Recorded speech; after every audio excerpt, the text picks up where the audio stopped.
என்னுடைய மனசுக்கு பிடிச்ச திட்டமாக உருவாகி இருக்கிறது தான் தாயுமானவர் திட்டம். கூட்டுறவுத்துறை சார்பில் வயது முதிர்ந்தோர் மற்றும் மாற்றுத்திறனாளிகளின் வீடுகளுக்கு சென்று ரேஷன் பொருட்களை வழங்குகிற தாயுமானவர் திட்டத்தை தொடங்கி வைக்கிறதுல மகிழ்ச்சி அடைகிறேன். இப்படி அரசோட சேவைகளை மக்களோட வீடுகளுக்கே தேடி சென்று கொடுக்கிறது இந்தியாவுக்கே முன்மாதிரி முயற்சி.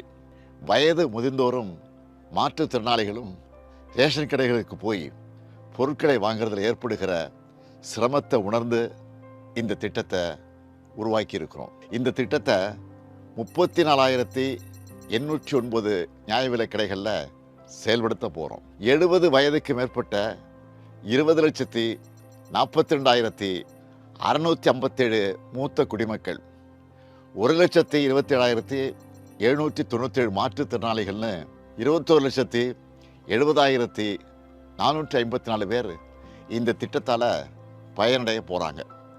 ஒவ்வொரு மாதமும் 2வது சனிக்கிழமை மற்றும் ஞாயிற்றுக்கிழமைகளில் குடிமைப் பொருட்கள் உங்கள் வீடு தேடி வந்துடும். இதுக்காக கூட்டுறவுத்துறைக்கு ஆக போகிற 30,14,00,000 ரூபாயை கூடுதல் செலவாக கருதாமல் மக்களுக்கு செய்கிற உயிர்காக்கும் கடமையாக நாங்கள் நினைக்கிறோம். இது கூட்டுறவுத்துறையோட மிகப்பெரிய சேவை. அந்த துறை அதிகாரிகள், அலுவலர்கள், கடை விற்பனையாளர்கள் செய்ய போகிற மிகப்பெரிய கடமை.